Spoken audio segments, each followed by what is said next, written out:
Аллах субханаху ва таала Құранды өте жеңіл түсінетін қылып қойған. Аллах Құранда айтады: "Валақад яссарнал Құр'ана лиззикр". Біз Құранды ескерту алу үшін, үйрену үшін жеңіл қылып қойдық. Фахал мин муддакир, ескерту алушы бар ма деп. Ол Құранда иман иелерінің сенімі де баяндалған, олардың амалдары да баяндалған. Сенім бабына келіп тоқтаған уақытта ол ешқандай бір ауырлықсыз өте жеңіл түсіну мүмкін. Аллах айтады: "Аманар расулу бимма унзила илей. Уал муъминуна куллун аман".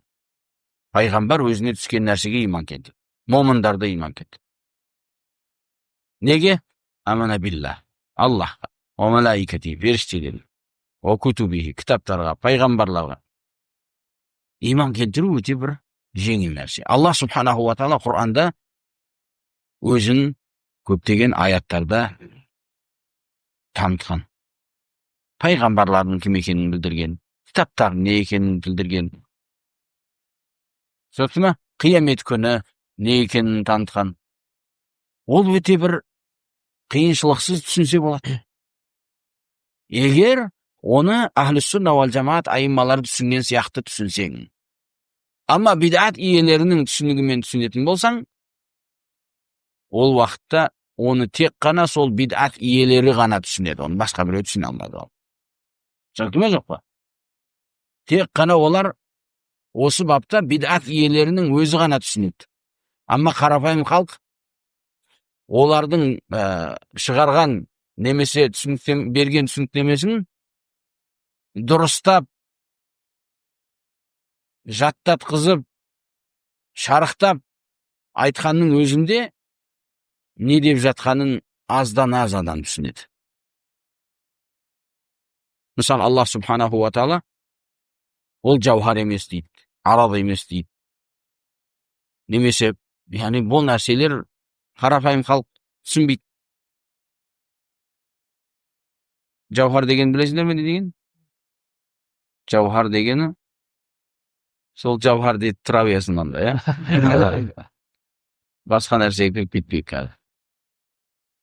Ол оң жақта да емес, сол жақта да емес, төбеде де емес, төменде де емес. Әлемнің ішінде де емес, сыртында да емес.